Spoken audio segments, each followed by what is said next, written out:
Evening News. Le président de la transition rend hommage au père de l'indépendance après le dépôt du gerbe de fleurs au camp militaire de Kati. C'était lors de la commémoration du 22 septembre, la date d'indépendance du Mali. Le rassemblement du mouvement Yerewolo debout sur les remparts a organisé une manifestation sur la place de l'indépendance à Bamako en marge des festivités d'indépendance du Mali. Le but de la manifestation à suivre. Le professeur Ibrahima Ikassa Maïga se prononce sur les assises nationales. Les détails dans un instant. En Haïti, hors de nos frontières, de la colère à l'aéroport après l'atterrissage de migrants expulsés des États-Unis. Aimables téléspectateurs, bienvenue dans ce Joliba Evening News, un journal que nous débutons dans la foulée du 22 septembre. Après le dépôt du gerbe de fleurs au camp militaire de Kati, le président de la transition a rendu hommage aux acteurs de l'indépendance. Il a aussi salué l'ensemble des partenaires qui soutiennent le Mali dans ces périodes difficiles. Écoutons son intervention au micro de Moussa Tembini. Je tiens à rendre hommage au père de l'indépendance, le feu président Modibo Keïta et ses compagnons qui ont résisté et qui se sont battus pour rendre le Mali indépendant. Aujourd'hui, le Mali traverse des moments difficiles, mais nous ne devons pas désespérer de notre nation, de notre État. C'est pendant les moments difficiles qu'on reconnaît les vrais citoyens. C'est pendant les moments difficiles qu'on reconnaît les vrais patriotes. Aujourd'hui, le Mali a besoin de tous ses fils. Raison pour laquelle je lance un appel à tous les Maliens, qu'ils soient de la société civile, qu'ils soient des partis politiques, qu'ils soient des leaders communautaires, des leaders religieux, qu'ils soient des cultivateurs, et pour que nous puissions sauvegarder l'intérêt national, et sauvegarder le patrimoine commun qui est la nation malienne. Aussi, je profite de cette occasion aussi pour saluer l'engagement de nos partenaires qui se battent à nos côtés. Aussi, les rassurer que le Mali va honorer tous ses engagements. Aussi, je souhaite bonne fête à tous les Maliens de l'intérieur, aussi les Maliens établis à l'extérieur. Aussi, bonne fête à tous les vaillants soldats déployés sur le théâtre des opérations et prompt rétablissement aux blessés de guerre. Qu'Allah bénisse le Mali et protège les Maliens. Merci. Toujours en marge des festivités de l'indépendance du Mali, le mouvement Yerewolo debout sur les remparts a organisé une manifestation à la place de l'indépendance de Bamako. Le but de cette manifestation est de demander le départ des forces françaises du Mali. El Hadj Mali Guiteye.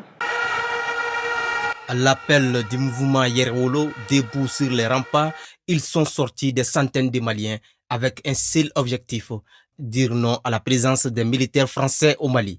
Organisée le 22 septembre, jour de l'indépendance du Mali, cette manifestation est très symbolique pour les organisateurs, tout comme les lieux, la place de l'indépendance. L'objectif de cette sortie, c'est de demander à la France de partir, de demander à nos dirigeants d'être des hommes. Le chemin qu'ils ont pris, nous sommes pour eux, nous ne sommes pas un club de soutien, mais nous sommes de ceux qui soutiennent les bonnes actions. Nous avons choisi que notre politique de défense ne dépende plus de la France, ni de Barkhane, ni de l'amusement, ni de personne. Nous voulons que notre politique de défense dépende de nous-mêmes. La jeunesse malienne aujourd'hui est en train de se retrouver pour se mettre debout. Nous resterons debout pour libérer notre territoire. Aujourd'hui, la grande question de notre époque, c'est la libération de l'ensemble de notre territoire. Favorable à une coopération militaire avec la Russie, ce mouvement anti-français qui multiplie les actions depuis un certain temps se réjouit d'une probable arrivée de la société paramilitaire privée russe Wagner. Donc nous voulons Wagner pour dégager d'abord les mercenaires français dans un minimum de temps pour que notre armée qui est en train de se mettre sur pied puisse avoir le potentiel nécessaire et la capacité nécessaire à défendre le territoire et à défendre nos biens et à défendre tous les Maliens. En outre, le but de cette manifestation est d'afficher leur soutien aux autorités maliennes qui semblent tenir tête à la communauté internationale. C'est de soutenir la transition et de demander à tous les Maliens et Maliennes, aussi bien à l'intérieur qu'à l'extérieur, de se tenir debout derrière le président de la transition comme un seul homme pour un seul Mali uni et indivisible. Pour rappel, plusieurs personnalités ont pris part à cette manifestation, dont le célèbre panafricaniste Kémi Séba. Le mouvement Yereolo debout sur les remparts ne vise qu'un seul objectif aujourd'hui, la fin de ce qu'il qualifie de néocolonialisme. Et au mémorial Modibo Keïta, hier, c'est l'association Songhai Shawara Bato qui a tenu une rencontre avec le ministre de la Refondation de l'État, le professeur Ibrahima Ikassa Maïga. Plusieurs questions étaient au cœur des débats, notamment les questions de réforme politique et institutionnelle. Adama Sanogo était présent. Les membres et sympathisants de Songhai Shawara Bato ont tenu cette rencontre avec le professeur Ibrahima Ikassa Maïga dans le but de trouver une solution aux problèmes du Mali en général et ceux de la région du Gao et environnant en particulier. Ce mercredi 22 septembre 2021, nous sommes venus à la rencontre de la coordination des organisations membres de Songhai Shawara Bato pour partager avec eux le contenu du plan d'action de gouvernement sur ces 4 axes, mais à titre principal sur les aspects portés sur les questions de réforme politique et institutionnelle. En ce qui concerne le découpage territorial dans le cadre de la politique de décentralisation, le coordinateur de Songhai Shawara Bato regrette que toutes les doléances n'ont pas été prises en compte. Sur ce, le Forum de Gao, pour le cercle de Gao, a suggéré de transformer le cercle de Gao en région et ériger la commune urbaine de Gao en capitale économique avec 5 communes. Pour ce qui concerne le cercle de Bourem, transformer Bourem en région avec 4 cercles et 12 communes. Mais monsieur le ministre, les récents rapports sur le découpage émis par les experts nous ont mis tout dans une situation de doute, car aucune de nos revendications ici faites n'ont été prises en compte. Songhai Shawara Bato se veut un cadre d'échange et de partage pour répondre aux différentes préoccupations des populations, soutient Al-Mahdi Mustafa Sissé. Songhai Shawara Bato est un cadre de concertation, d'échange et de réflexion en vue de soulager les souffrances de nos communautés sédentaires durement éprouvées par les crises récurrentes de rébellion dont elles ne se sont jamais mêlées et qui n'a jamais altéré ni leur foi, ni leur désir de vivre dans une république indivisible. Debout sur les remparts pour le bien-être des Maliens, le professeur Ibrahima Ikassa Maïga invite tous les autres mouvements et associations à emboîter le pas de Songhai Shawara Bato. Dans le même cadre, le professeur Ibrahima Ikassa Maïga s'est prononcé sur les assises nationales. Adama Sanogo et Bakoraba Nyari. Nous tiendrons les assises nationales de la refondation qui permettent simplement de mettre sur pied ce projet du Mali, mais que ce ne soit pas un projet qui vienne de là-haut pour parachuter sur les populations. Non. C'est chaque citoyen, c'est toutes les populations, où qu'elles se trouvent, à l'intérieur comme à l'extérieur, qui seront questionnées sur leurs attentes, qui seront questionnés sur leur choix définitif en matière de réforme à faire pour faire remonter et que les représentants de toutes les forces politiques et sociales et du gouvernement aussi se retrouvent pour opérer les choix définitifs de réforme à faire. Et c'est possible sur une période de 2 mois et demi maximum. C'est possible de commencer au niveau local pour se retrouver au niveau national en passant par les pays de résidence des Maliens de l'extérieur. C'est possible de le faire. Une fois ces choix faits, nous allons les assortir d'un caractère exécutoire. Un atelier régional de démarrage de la mission d'études portant en réalisation d'un diagnostic prospectif du massif du Fouta Jalon assorti de l'analyse des opportunités de restauration des écosystèmes dégradés du massif s'est ouvert dans la matinée de ce jeudi 23 septembre à l'hôtel Mandé. Objectif, harmoniser les niveaux de compréhension des participants sur les termes de référence de la mission d'études. Les précisions avec Aïssata Traoré et Bakoroba Nyari. Face à la dégradation continue et aggravée des écosystèmes naturels et des communautés locales, en particulier les femmes et les jeunes, la nécessité d'une gestion intégrée des ressources naturelles s'impose afin de renforcer leur résilience. Les résultats attendus, c'est vraiment globalement améliorer l'efficacité de gestion des ressources naturelles dans ces massifs au plan environnemental, mais également assurer une bonne mise en œuvre de l'approche GIR, la gestion intégrée des ressources naturelles.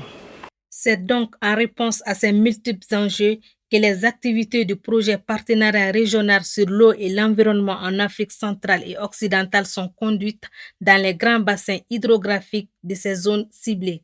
Ceci dans une approche partenariale afin de contribuer à la résilience des écosystèmes naturels. Dans le cadre de l'atelier de démarrage de la mission d'études portant diagnostic prospectif de l'état de dégradation du massif du Fouta Djallon, assorti de l'identification des options et opportunités pour l'aménagement des écosystèmes dégradés de ce massif. À noter que cet atelier de démarrage de la mission d'études sera suivi d'une session de formation des points focaux du massif du Fouta Djallon sur la conduite de la méthodologie d'évaluation des opportunités de restauration sur la collecte des données et informations sur le massif avec des objectifs spécifiques. Nous espérons vraiment de cette étude-là des options claires et réalistes que nous pouvons mettre en œuvre par la suite ensemble avec les parties prenantes pour sauver ce massif, cet écosystème que nous appelons le château d'eau de l'Afrique qui est en train de mourir. Démarré en mars 2020 pour une période de 2 ans renouvelable et sur financement de l'ASDI, le partenariat régional sur l'eau et l'environnement en Afrique centrale et occidentale est mis en œuvre dans les bassins du Niger, de la Volta, du Sénégal, du Mono, du lac Tchad et le Fouta Djallon. Il vise essentiellement à renforcer la résilience des écosystèmes naturels et des communautés locales dans les bassins fluviaux et lacustres. Le syndicat national des travailleurs des banques, assurances, établissements financiers, microfinance et commerce du Mali SINABEF a tenu ce mardi une assemblée générale extraordinaire à la Bourse du Travail. Le but de cette assemblée était de faire le point sur les conditions de travail de certains employés de ces secteurs et informer les militants des futures actions à mener. Écoutons le secrétaire général de ce syndicat, Hamadounba, au micro de Moussa Timbini. Vous avez vu, nous avons énuméré un certain nombre de problèmes que nous rencontrons aujourd'hui. Le monde du travail de notre secteur. Il y a surtout la présence des multinationales que nous saluons des passages, mais malheureusement qui exploitent les travailleurs. La relecture de la convention collective des banques a beaucoup piétiné. Nous sommes arrivés à un moment où nous avons dit qu'il faut que nous prenions nos responsabilités. Mais pour que nous prenions nos responsabilités, il faut qu'on consulte la base. Et c'est cette base que nous avons consultée aujourd'hui. Il y a beaucoup d'autres sujets que nous avons abordés ici, extrêmement importants, notamment les travailleurs des PMI Mali. Et ces gens aussi, il faut le dire, parfois on dit qu'ils n'ont pas droit à se syndiquer avec des contrats biaisés. Ils ont un contrat de travail, mais leur statut, c'est des prestataires. Il y a un problème. Le seul DG qui nous a satisfait sur ce point, c'est le DG de la BMS, qui a régularisé, qui a vu d'abord la justesse de la cause et qui a dit c'est de l'exploitation. Je le reconnais. Moi, j'en ai beaucoup chez moi. Je vais les régulariser au fil et à mesure et il en a régularisé 100. Laborex a régularisé tous ses prestataires de services. Malheureusement, à la BDM, où nous, on a énuméré que 17, le DG dans l'adversité, dans l'ego.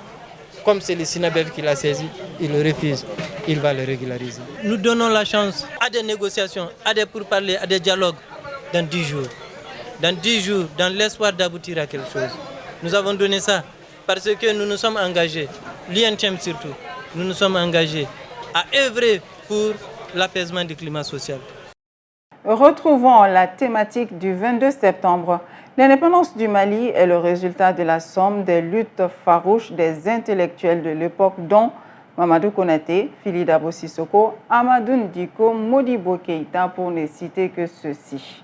Nous sommes au 22 septembre 1960 et depuis cette date que nous commémorons aujourd'hui, plusieurs présidents se sont succédés à la tête du Mali libre et indépendant. Fabrice Nouzian-Yovo. Depuis l'indépendance du Mali, 9 chefs d'État se sont succédés, mais seulement 3 d'entre eux ont été démocratiquement élus. Modibo Keïta, un panafricaniste, socialiste et un tiers-mondiste convaincu. Il engage très vite son pays sur la voie de la socialisation progressive de l'économie. Père de l'indépendance, il n'a régné que 8 ans. Il est renversé par un coup d'État en novembre 1968 par le général Moussa Traoré. 23 ans de règne sans partage avec un régime autoritaire qui à son tour sera renversé par un coup d'État en 1991 par Amadou Toumani Touré qui organise la conférence nationale du 29 juillet au 12 août 1991 puis les élections législatives et présidentielles de 1992. À l'issue de ces élections, il remet le pouvoir au nouveau président élu Alpha Omar Konaré. ATT, le soldat de la démocratie, va vite se retirer. C'est le début de l'ère démocratique avec Alpha Omar Konaré, élu en 1992 et réélu pour un second mandat en 1997. La plupart de ses actions est marquée par la restauration de la démocratie au Mali, malgré les difficultés de la tenue des élections générales en 1997, le règlement du conflit avec les Touaregs, la mise en œuvre de la décentralisation. Alpha Omar Konaré est présenté comme le seul président qui a régulièrement fini ses 2 mandats. Amadou Toumani Touré, de retour sur la scène politique, est élu en 2002 et réélu lors de l'élection présidentielle du 29 avril 2007 avec 70,88% des voix contre 7 autres candidats, dont l'ancien président de l'Assemblée nationale, Ibrahim Boubacar Keïta. L'histoire se répète.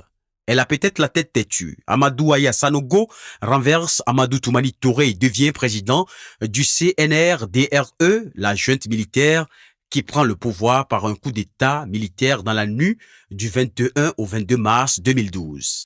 Ses premières mesures ont été de suspendre les institutions ainsi que la Constitution, d'établir un couvre-feu et de fermer les frontières. Les pressions internationales le contraignent à restituer au plus vite les institutions et la Constitution. Diankouda Traoré, alors président de l'Assemblée nationale de 2007 à 2012, prend la tête de la transition du 12 avril 2012 au 4 septembre 2013, à la suite du renversement d'Amadou Toumani Touré. Ibrahim Boubacar Keïta, l'homme qui a perdu face à ATT en 2007, est élu président le 11 août 2013 avec 77,6% des voix. Lui, à la suite d'une grogne sociale et pression de la rue, du M5 RFP entendez par là, mouvement du 5 juin, rassemblement des forces patriotiques, entre juin et août 2020, des militaires poutistes l'arrêtent le 18 août 2020. Et il démissionne le lendemain en l'annonçant à la télévision nationale. À la suite des événements, Bandao, ancien ministre de la Défense et des anciens combattants au sein du gouvernement de Moussa Mara, de 2014 à 2015, après avoir été désigné par le CNSP, Comité national de salut public, président de la transition le 21 septembre 2020, sera également renversé par un coup d'État. Après l'arrestation et la démission du premier ministre Mokhtar Ouane, et du président de la transition Bandao par Assimi Goïta le 24 mai 2021 et le mardi 25 mai 2021, ce dernier étant vice-président est devenu de facto président de la transition. Notons que la démocratie est instaurée en 1991 au Mali après le coup d'État d'Amadou Toumani Touré contre le régime dictatorial du général Moussa Traoré à la suite des révoltes populaires. Mais cette démocratie reste fragile due à l'instabilité politique et à la succession des conflits sécuritaires et intercommunautaires. Situé en commune 3 du district de Bamako, le monument de l'indépendance symbolise la liberté et l'émancipation du peuple malien. Construit à l'occasion du 35e anniversaire de l'indépendance du Mali, ce monument abrite le nom des médaillés d'or de l'indépendance. Reportage Aruna Salia Kone.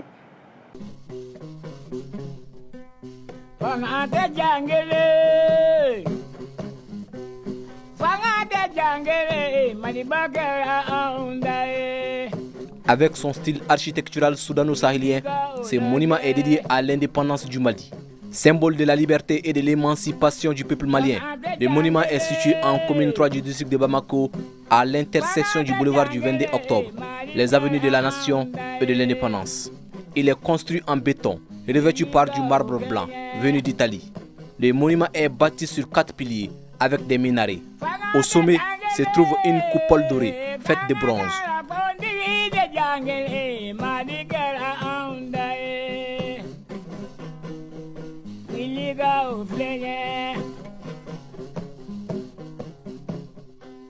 Le nom des médailles d'or de l'indépendance est inscrit en marbre sur les petites murailles entourant les monuments.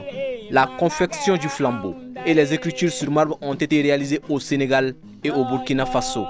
La réalisation du monument de l'indépendance a été confiée à l'Agence d'exécution des travaux d'intérêt public pour l'emploi, AGETIP. Un premier monument de 11 mètres a été présenté à Alpha Omar Konaré, président de la République de l'époque. Jugé trop court, le président Konaré ordonne une œuvre plus grande. C'est ainsi que le monument sera en partie cassé, puis reconstruit dans ses dimensions actuelles qui est de 20 mètres sur 30. Initialement, le monument devrait être devant la Bourse du Travail. Suivant l'avis de Amadou Sidibé, l'architecte de l'œuvre, il a été finalement délocalisé à sa place actuelle pour avoir plus d'espace. Chaque jour, le monument de l'indépendance abrite le cérémonial de la montée des couleurs nationales le matin et la descente le soir. À chaque fête d'indépendance, le monument reçoit la visite du président de la République en exercice pour le dépôt d'une gerbe de fleurs. Aussi, tout président nouvellement investi s'y rend pour le même cérémonial.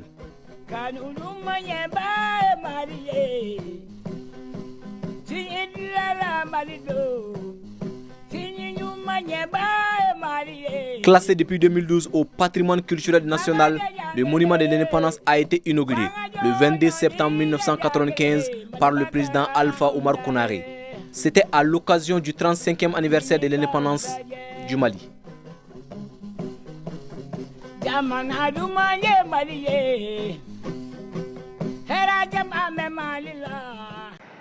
Une autre thématique à présent, l'image du jour, l'île de Djerba. Alors, Djerba est une île de la mer Méditerranée d'une superficie de 514 km², 25 km sur 20 et un littoral de 150 km est située à l'est de la côte orientale tunisienne, plus grande île des côtes d'Afrique du Nord. Localisée au sud-est du golfe de Gabès, qu'elle borde par ses côtes orientales et septentrionales, Djerba ferme au sud le golfe de Bougrara. Sa principale ville est Humtsouk.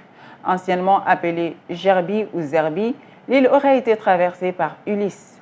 Les Carthaginois y fondent plusieurs comptoirs, les Romains y construisent plusieurs villes et y développent l'agriculture et le commerce portuaire. Passée successivement sous domination vandale, byzantine, arabe, ottomane puis française, Djerba est devenue depuis les années 60 une destination touristique populaire. Elle demeure marquée à la fois par la persistance de l'un des derniers parlers berbères tunisiens, le tamazight de Djerba, l'adhésion à l'ibadisme d'une partie de sa population musulmane et la présence d'une importante communauté juive dont la tradition fait remonter la venue à la destruction du temple de Salomon par l'empereur Nabuchodonosor II en 586 avant Jésus-Christ. L'île est reliée au continent au sud-ouest par un bac qui conduit d'Ajim à Jorf et au sud-est par une voie de 7 km dont la première construction remonterait à la fin du IIIe siècle avant Jésus-Christ entre la localité d'El Kantara et la péninsule de Zarzis. Maintenant, l'actualité hors de nos frontières avec Aminata Traoré.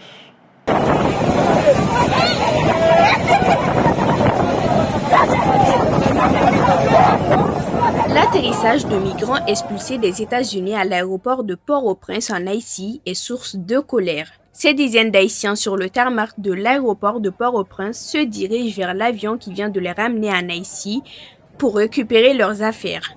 Ces migrants sont animés par la peur, l'épuisement et l'incertitude. Marie Chiquel a passé la nuit éveillée.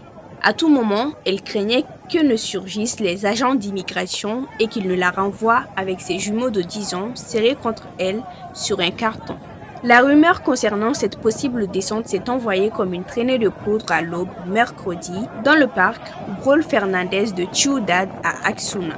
C'est ce vaste terrain que quelques centaines d'Haïtiens, à l'instar de Marie, ont transformé en refuge de fortune coupé du territoire américain uniquement par le Rio Grande. La plupart des personnes réfugiées ici ont abandonné l'idée de rester sur le point de passage international dépendant Axuna à Del Rio aux États-Unis. Ils sont à bout de force, terrorisés à l'idée que la patrouille frontalière les arrête et les expulse immédiatement vers Haïti.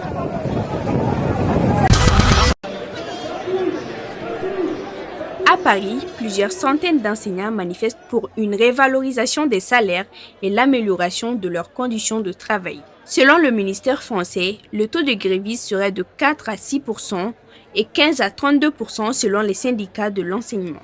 Cette première journée nationale de grève dans l'éducation nationale depuis la rentrée scolaire se tient à l'appel de l'intersyndicale CGT, FSU, FO et SUD. Des manifestations sont prévues dans différentes villes de France ainsi qu'à Paris.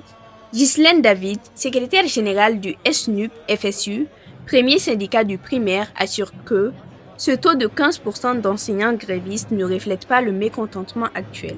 La crise sanitaire, les fermetures de classes en cas de Covid et la rentrée encore proche font que les enseignants ne sont pas très engagés car ils ne veulent pas pénaliser les familles, assure-t-elle. La situation est disparate selon les académies, mais on constate par exemple qu'en Seine-Saint-Denis, le taux de grévistes monte à 25% aujourd'hui. Pour Sophie Vénétitaï, secrétaire générale du SNS-FSU, premier syndicat du secondaire, collège et lycée, le taux de grévistes de 32% montre que les enseignants sont prêts à agir et à se mobiliser même en temps de rentrée scolaire. Et du sport maintenant. Samuel Eto'o reste l'un des Camerounais avec une dimension hors norme après sa vie footballistique sur différents stades du monde. C'est dans ces conditions qu'il a annoncé sa candidature au poste de président de la Fédération camerounaise de football FECAFOOT. Amadou Tolo revient sur l'annonce. L'ex-international camerounais Samuel Eto'o, 40 ans, a annoncé sa candidature à la présidence de la Fédération camerounaise de football. J'ai le plaisir et l'honneur de vous annoncer ma candidature à la présidence de la Fédération camerounaise de football, a écrit sur son compte Twitter l'ex-attaquant star de Barcelone, passé aussi par l'Inter Milan, Chelsea et le Real Madrid, entre autres. Après mûre réflexion, j'ai pris cette liberté par amour du Cameroun et par passion pour notre football, a expliqué Samuel Eto'o en ajoutant: il est temps de lancer le chantier de la reconstruction de notre football. L'annonce de la candidature du jeune retraité du football intervient alors que la FECAFOOT est en crise depuis plusieurs mois. L'actuel président Seydou Mbombo Ngoa avait été élu en 2018, mais son élection contestée par plusieurs acteurs du football camerounais avait été annulée mi-janvier par le tribunal arbitral du sport TAS. Malgré tout, il est resté en poste, avec pour mission de travailler à l'organisation de nouvelles élections. Ce maintien en poste a été mal accueilli par une frange d'acteurs sportifs qui avaient alors décidé de nommer un autre président à la tête de la FECAFOOT. Celui-ci n'a pas cependant bénéficié du soutien des autorités de la Confédération africaine de football CAF et de la FIFA. L'élection du nouveau président est prévue en décembre. En 2018, Samuel Eto'o avait soutenu la candidature de Seydou Mbombo Ngoa, mais exprime aujourd'hui sa déception. Les promesses faites n'ont pas abouti. Le Cameroun accueillera du 9 janvier au 7 février 2022 la phase finale de la Coupe d'Afrique des Nations CAN. Entre-temps, place aux élections. Aimables téléspectateurs, c'est ici que s'achève ce Joliba Evening News. Merci de l'avoir suivi. Bonne suite de programmes sur Joliba TV News.